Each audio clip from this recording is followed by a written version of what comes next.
வணக்கம், நான் உங்கள் அரவிந்த். இந்த வீடியோவில் நம்ம என்ன பார்க்க போகிறோம்னா, அட்டல் டிங்கரிங் லேப் ஃபண்டு வாங்கி நீங்கள் Tranche 2 டாக்குமெண்டேஷன் முடிக்கல, யூட்டிலைசேஷன் சர்டிஃபிகேட் கொடுக்கல அப்படின்னா வட்டியோட காசை திருப்பி கொடுங்க. நிறைய ஸ்கூல்ஸுக்கு எய்ம்லேருந்து லெட்டர் அனுப்பிச்சிருக்காங்க. நிறைய ஸ்கூல்ஸுக்கு இமெயிலில், சில ஸ்கூல்ஸுக்கு போஸ்ட்டாக ஹார்ட் காப்பியாக வந்திருக்கு. இந்த லெட்டரில் என்ன சொல்லியிருக்காங்க, இதுக்கு நீங்கள் என்ன பண்ணலாம் அப்படின்றத இந்த வீடியோவில் பார்க்க போகிறோம். வாங்க பார்க்கலாம்.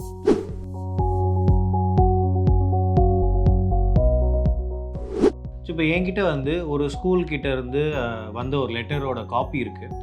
ஸோ இதில் என்ன போட்டிருக்காங்கன்னு பார்த்தீங்கன்னா, எய்ம் இந்தியாவோட அந்த ஃப்ளாக்ஷிப் ஸ்கீமான அட்டல் இனோவேஷன் மிஷன் நிதி ஆயோக் கீழே ஒர்க் ஆகிட்டுருக்கு. இதில் இந்தியா ஃபுல்லாக இனோவேஷன் அண்ட் ஆண்டர்பிரினர்ஷிப்கான விஷயங்கள் பண்ணிகிட்ருக்காங்க ஃப்ரம் 2016. இப்போ வரைக்கும் 10,000 அட்டல் டிங்கரிங் லேப் இந்தியா ஃபுல்லாக செட்டப் பண்ணியிருக்காங்க to increase curiosity, creativity, imagination in young minds. அதே மாதிரி ஸ்கில்ஸ் ரொம்பவே இன்க்ரீஸ் பண்ணியிருக்காங்க. Design thinking mind set, computational thinking, adaptive learning and physical computing, இந்த மாதிரி விஷயங்கள். ஸோ இதில் என்ன சொல்ல வராங்கன்னா, உங்கள் ஸ்கூலுக்கு 2016 இப்போ வரைக்கும் நிறைய ஸ்கூல்ஸுக்கு, என் கையில் இருக்க ஸ்கூல் 2018 வாங்கியிருக்காங்க. 12 லட்ச ரூபா ஃபண்டிங் வாங்கியிருக்கேன். ஸோ இந்த 12 லட்ச ரூபா ஃபண்டிங் வாங்கினதுக்கு நீங்கள் ஃபண்டிங் வாங்கின டேட்லேருந்து எவ்ரி 6 months யூட்டிலைசேஷன் சர்டிஃபிகேட், அதாவது இவ்வளோ ஃபண்டு வாங்கியிருக்கோம், இவ்வளோ செலவாயிருக்கு, இவ்வளோ மீதி இருக்குது அப்படின்னு சொல்லி நீங்கள் ஒரு ரிப்போர்ட் சப்மிட் பண்ணணும். இந்த யூசி பற்றி தனியாக நாங்கள் வீடியோ போட்டிருக்கோம். அதை போய் நீங்கள் சேனலில் பார்த்துக்கலாம். எப்படி சப்மிட் பண்ணணும், இதில் என்ன டீட்டெயில்ஸ் இருக்கணும், எல்லாமே போட்டிருக்கோம். However, on scrutiny, it is observed that your school has failed to comply with the AIM guidelines on multiple accounts, and repeated reminders to your school to plug in those deficiencies have failed to evoke any response from your school, nor has your school taken any corrective actions to comply with AIM guidelines. திருப்பி நாங்கள் இந்த விஷயங்கள்லாம் நீங்கள் பண்ணுங்கன்னு உங்களுக்கு நிறைய reminder கொடுத்தும் நீங்கள் இப்போ வரைக்கும் பண்ணாமல் இருக்கீங்க. அதனால it may be noted that failure to comply with ATL guidelines and to violation of clause 4.3, நீங்கள் எய்ம்க்கு அப்ளை பண்ணியிருக்கும்போது, அட்டல் டிங்கரிங் லேப்க்கு அப்ளை பண்ணிருக்கும்போது MOAன்னு ஒரு டாக்குமெண்ட் சைன் பண்ணி அப்லோட் பண்ணியிருப்பீங்க. அந்த டாக்குமெண்ட்டில் clause 4.3 என்ன சொல்லுதுன்னா, the school will be required to submit fund utilization certificate at the end of every financial year as well as at the time of seeking further installments of grant in aid. Every financial இயருக்கு நீங்கள் submit பண்ணணும். அதே மாதிரி second year fund, third year ஃபண்ட்லாம் நீங்கள் வாங்கும்போது UC submit பண்ணணும்னு சொல்லுது. It may be appreciated that the above provisions of the MOA are mandatory and absolute in nature as they flow from general financial rules, GFRன்னு சொல்லுவாங்க, ministry of finance கீழே இந்த rules எல்லாமே common of the government of India to be followed by all while dealing with matters involving public finances. ஏன்னா நீங்கள் இப்போ வாங்கியிருக்கிறது கவர்மெண்ட்டோட fund. மேஜராக இவங்க பார்க்குறது ப்ரைவேட் ஸ்கூல் தான் ஃபஸ்ட்டு ப்ரிஃபரன்ஸாக பார்க்குறாங்க. ஏன்னா கவர்மெண்ட் ஆர்கனைசேஷன் ஆல்ரெடி இதெல்லாம் கரெக்டாக பண்ணுவாங்க, ஆர் அவங்களுக்கு ஆடிட்னு ஒரு விஷயம் ரெகுலராக கவர்மெண்ட்லேருந்து நடக்கும். பட் ப்ரைவேட் ஸ்கூல்ஸுக்கு கவர்மெண்ட்லேருந்து ஆடிட் ரொம்ப கம்மி.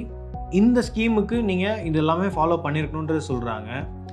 ஸோ இப்போ என்ன சொல்கிறாங்கன்னா, thus you are hereby directed to refund the grant in aid of rupees 12 lakhs along with interest of 11.5% from the date of receipt of grant as per clause 13 of sanction letter. So நீங்கள் இப்போ 2018 fund வாங்கியிருந்தீங்க அப்படின்னா 12 லட்ச ரூபாய், அதுக்கு 11%, 11.5% நீங்கள் வட்டி சேர்த்து ஒரு வருஷத்துக்கும் இப்போ வரைக்கும் நீங்கள் திருப்பி கட்டுங்க அப்படின்றாங்க. ஸோ 12 லட்சம் இன்ட்டு 11.5% ஒரு வருஷத்துக்கு 1,30,000 மேலே வருது.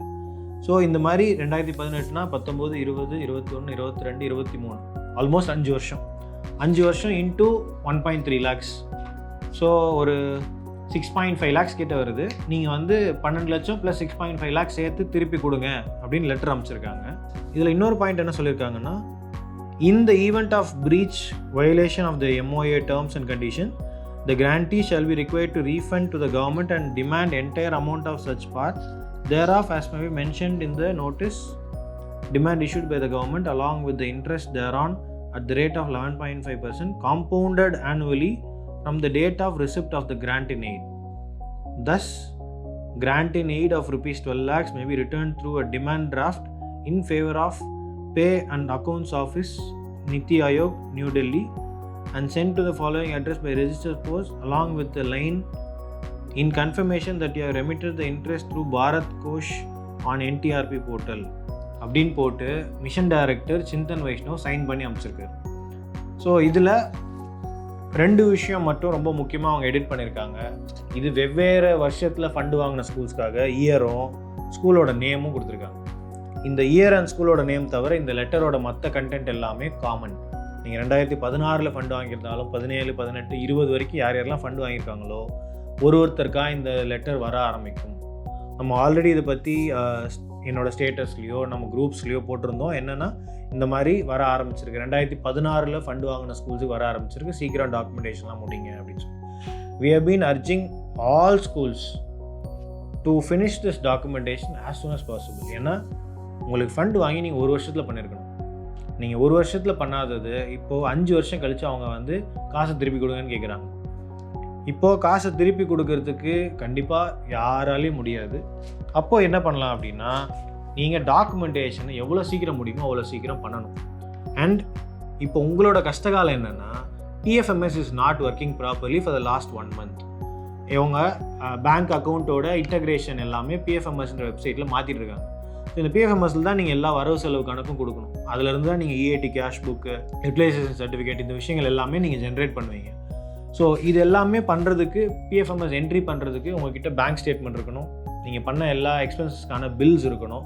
இது எல்லாத்தையும் PFMSல என்ட்ரி பண்ணதுக்கப்புறம் தான் நீங்கள் Tranche 2க்கான டாக்குமெண்டேஷன் பண்ண முடியும், யூட்டிலைசேஷன் சர்டிஃபிகேட் பண்ண முடியும். ஸோ இப்போது இந்த மாதிரி உங்களுக்கு லெட்டர் வந்திருந்தது அப்படின்னா நீங்கள் இமீடியட்டாக பண்ண வேண்டியது, ஸ்க்ரீனில் தெரிகிற வாட்ஸ்அப் நம்பருக்கு உங்கள் ஸ்கூலோட நேம் டீட்டெயில்ஸோட full bank statement and bills இதை எங்களுக்கு மெயில் பண்ணிங்கன்னா we can help you submit all those documents. And இந்த லெட்டருக்கு நீங்கள் ரிசீவ் பண்ணிருக்கீங்க அப்படின்னா உடனே நீங்கள் ஒரு ரிப்ளை பண்ணுங்கள் எய்முக்கு, நாங்கள் இந்தந்த ரீசன்னால தான் இந்த டிலே எங்களுக்கு ஆயிருக்கு, please give us extension, next 2 monthsக்குள்ளே இல்லை 1 monthக்குள்ளே இந்த எல்லா டாக்குமெண்டேஷனுமே நாங்கள் முடிச்சிடுறோம், இது எல்லாமே நாங்கள் இது வரைக்கும் பக்காவாக பண்ணியிருக்கோம், பட் நிறைய ரீசன்ஸ்னால எங்களால் பண்ண முடியல, இன்சார்ஜ் மாறிட்டாங்க, இல்லை கோவிட் நடுவில் வந்து ஒரு 2 வருஷம் டிலே ஆகிடுச்சு, இந்த மாதிரி ரீசன்ஸ் எல்லாமே போட்டு நீங்கள் ஃபஸ்ட்டு மெயில் போட்டு எக்ஸ்டென்ஷன் கேளுங்க. இல்லைனா நாங்கள் லெட்டர் அனுப்பிட்டோம், நீங்கள் ஏன் இன்னும் காசு திருப்பி கொடுக்கல, இன்னொரு லெட்டர் வர்றதுக்கும் வாய்ப்பு இருக்குது.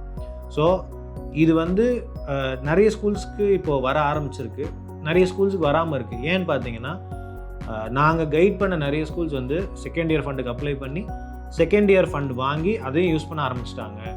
இப்போது இந்த ஃபண்டை ரீஸ்ட்ரக்சர் பண்ணியிருக்காங்க. அதாவது 12 + 4 வருஷத்துக்கு 2 லட்ச ரூபா இருந்ததை 12 + 4 + 4 அப்படின்னு மாற்றிட்டாங்க. அதாவது முதல் வருஷம் 2வது வருஷத்துக்கு 4 லட்ச ரூபா கொடுத்தாங்கன்னா செகண்ட் அண்ட் தேர்ட் இயருக்கு, அது தேர்ட் இயர் முடிச்சதுக்கப்புறம் நீங்கள் அப்ளை பண்ணிங்கன்னா 4th and 5th இயருக்கு சேர்த்து 4 லட்சம். ஸோ இதுக்கு செகண்ட் இயர் அப்ளை பண்ணி 2 lakhs 12 + 2 வாங்கினவங்களுக்கு another 2 lakhs போட்டு நீங்கள் 4 முடிச்சுட்டு அடுத்த 4க்கு அப்ளை பண்ணுங்கன்னு சொல்லி அந்த 2 lakhs அனுப்பிட்டாங்க. ஸோ நீங்கள் டாக்குமெண்டேஷன் முடிக்காமல் இருக்கீங்கன்னா 100% அதுக்கு நீங்கள் தான் காரணம். உங்களோட வெண்டரோ இல்லை யாரோ ஒருத்தர் பிடிச்சி அந்த டாக்குமெண்டேஷன் நீங்கள் முடிச்சிருக்கணும். எய்ம் ஸ்கூலில் தான் கேட்பாங்க, பிரின்சிபலில் தான் கேட்பாங்க, ஸ்கூலோட மேனேஜ்மெண்ட்டை தான் கேட்பாங்க. டர்பன் ஐடின்னு ஒரு விஷயம் உங்களுக்கு தேவைப்படும் நீங்கள் Tranche 2 அப்ளை பண்ணும்போது. ஸோ இந்த மாதிரி நிறைய விஷயத்துக்கு நாங்கள் ஆல்ரெடி நிறைய வீடியோஸ் போட்டிருக்கோம், அதை போய் பாருங்கள். உங்களுக்கு ஹெல்ப், சப்போர்ட், கைடன்ஸ் தேவைப்பட்டுச்சுன்னா ஸ்க்ரீனில் தெரிய நம்பருக்கு ஒரு வாட்ஸ்அப் மெசேஜ் அனுப்புங்க. உங்கள் நேம், டெசிக்னேஷன், ஸ்கூல் நேம் தெளிவாக டைப் பண்ணி அனுப்புங்க. நாங்கள் உங்களுக்கு என்ன ஹெல்ப் பண்ண முடியுமோ பண்ணுறோம். இதை தாண்டி இதையும் நீங்கள் வந்து இம்பார்ட்டண்ட்டாக எடுத்துக்கல அப்படின்னா இது இன்னும் சீரியஸாக போகிறதுக்கான வாய்ப்புகள் இருக்குது அகெயின்ஸ்ட் ஸ்கூலே. So please be very careful on this. I'm closing this video on a very cautious note. இதை தாண்டி உங்களுக்கு ஏதாவது டவுட்ஸ், கொஷின்ஸ் இருந்ததுன்னா கமெண்ட் பண்ணுங்கள். உங்களுக்கு தெரிஞ்ச மற்ற அட்டல் லேப் இருக்கிற ஸ்கூல்ஸுக்கு இந்த வீடியோவை ஷேர் பண்ணுங்கள், ஸோ தட் அவங்க இந்த மாதிரி எதுவும் பிரச்சனையில் மாட்டிக்காமல் இருப்பாங்க. தேங்க்யூ.